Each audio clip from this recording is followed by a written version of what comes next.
Interim government fully committed ফেব্রুয়ারির প্রথমার্ধে election করার জন্য।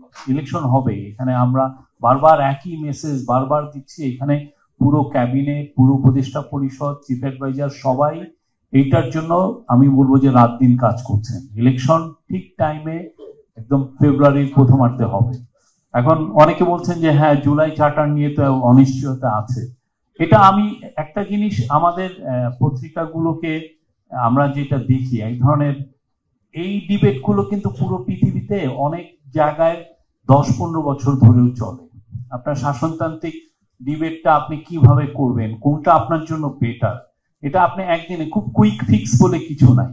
আর আমি খুসরো ভাই বলেন যে সবাই যদি একই মতে হতো তাহলে তো দেশ বাকশাল হতো। এই জায়গাটা না, দ্বিমত তো থাকবেই।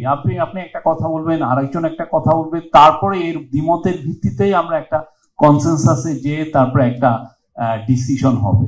তো এখন যদি পলিটিক্যাল পার্টিগুলো ডিসিশন না নিতে পারে, সেক্ষেত্রে ইন্টারিম গভর্নমেন্টের উপর যেই অর্পিত দায়িত্ব, সেই দায়িত্ব অনুসারে তারা তাদের একটা ডিসিশন নিবে।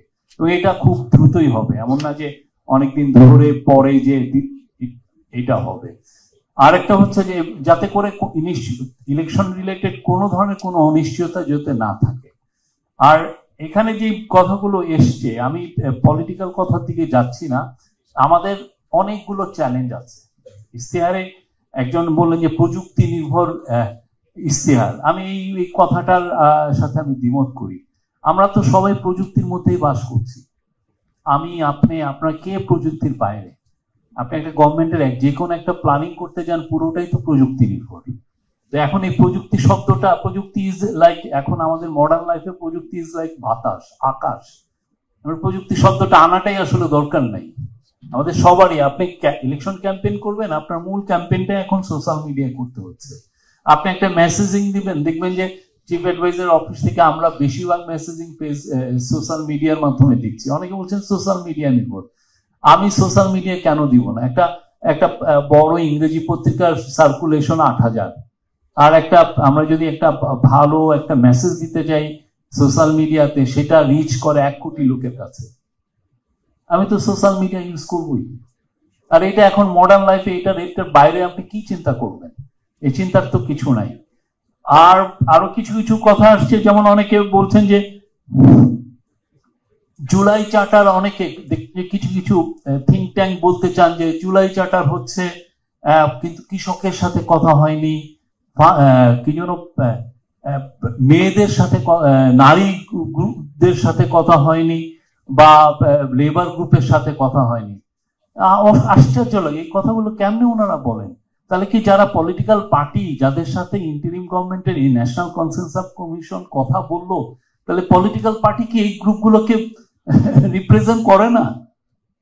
মানে বিএনপির তাহলে কি লেবার উইং নাই নাকি? বিএনপির কোনো নারী উইং নাই, বা বিএনপির কোনো ইয়ে নেই? বা সাইফুল ভাইরা কি সারা জীবন, যারা লেবার পলিটিক্স করে আসতেন, সারা জীবন লেবার পলিটিক্স করেছেন, জীবনটাই দিয়ে দিয়েছেন, তো তারা কি লেবারকে রিপ্রেজেন্ট করেন? মানে এই যে থিঙ্ক ট্যাঙ্ক গুলো নিজেরা নিজেদের সেলফ ইম্পর্টেন্স বাড়ানোর জন্য এই সমস্ত মুখরোচক কথা আপনাদেরকে বলেন যে নারীদের সাথে কথা হয়নি।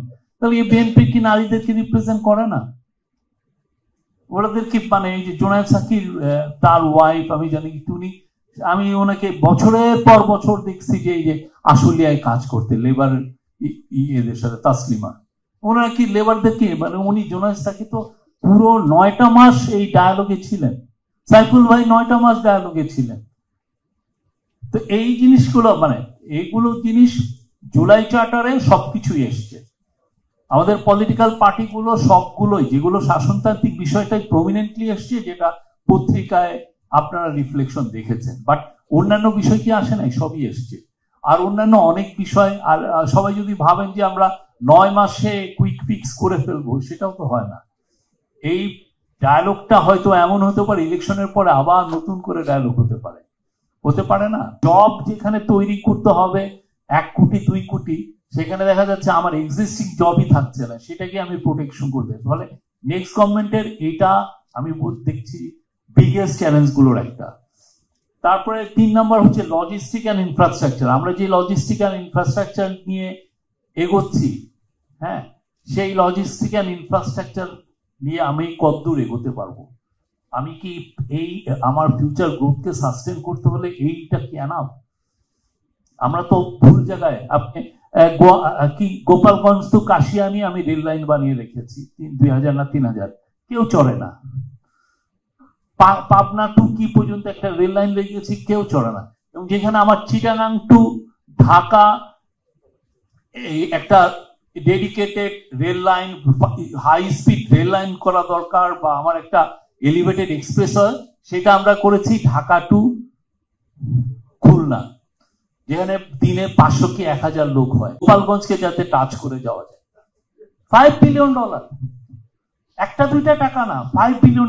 এবং তার যে ওই যে এনাবলিং জার্নালিস্ট, তারা এটাই সময় প্রেস করেছেন, মানে আমার কি যেন সাউদার্ন বাংলাদেশে গ্রোথে ভরে যাবে। কই কিছু তো, এখানে কোনো ফ্যাক্টরি রিলোকেট হয়েছে? কয়টা হয়েছে? আমার গ্রোথ, আমরা সারা জীবন দেখছি যে আমার গ্রোথ করিডর ঢাকা চিটাগাং, সেটাকে ফেলে দিয়ে যেতে। এখন আমার পুরো ঢাকা চিটাগাংয়ে আমার এখন একটা গাড়ি তার ফুল স্পিড দিতে পারে 30 কিলোমিটার পার আওয়ার, 5 বছর পরে 10 কিলোমিটারও দিতে পারবে না।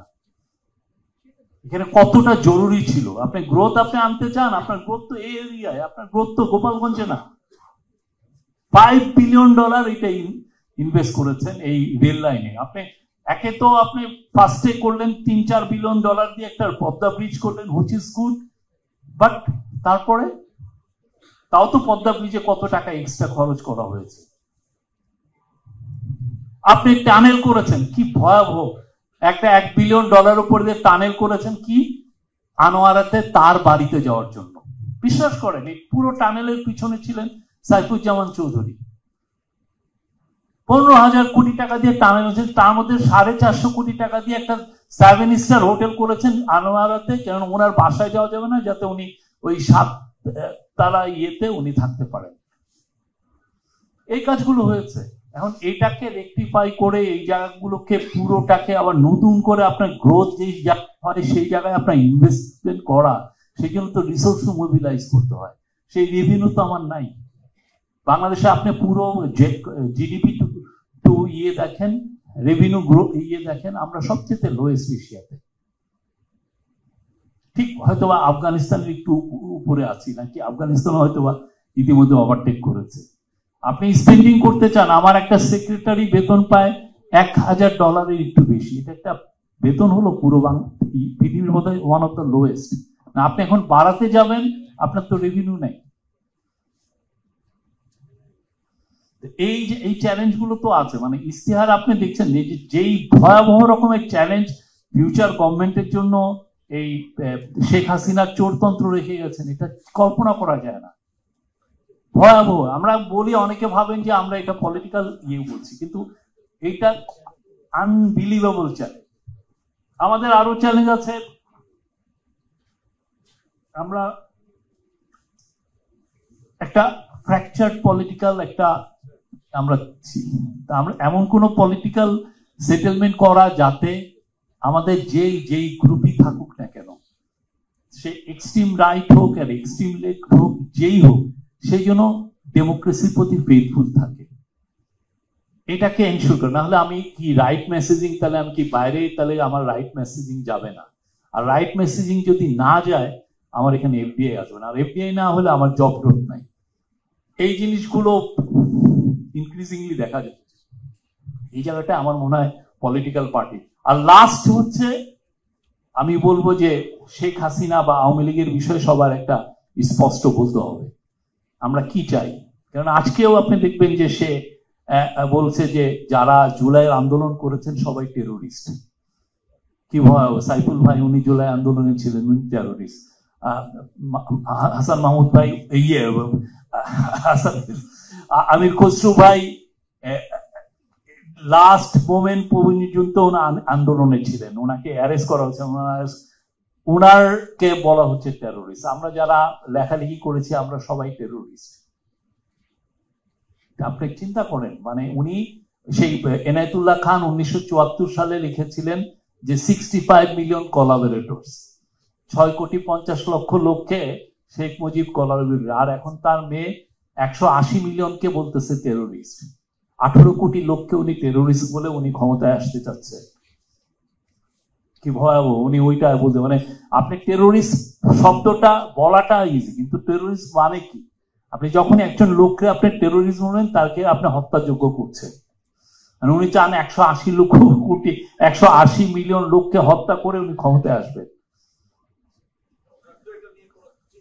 না না, উনি আজকে আপনি উইয়নে জি নিউজের ওদের ইন্টারন্যাশনাল ওইখানে একটা ইন্টারভিউ দিয়েছেন, এইখানে উনি বলছেন যে এরা সব টেরোরিস্ট। এই বিষয়ে আমার মনে হয় পলিটিক্যাল পার্টিগুলো শক্ত একটা অবস্থান নিতে হবে, কেননা এটা আমাদের জন্য এক্সিস্টেন্সিয়াল থ্রেট।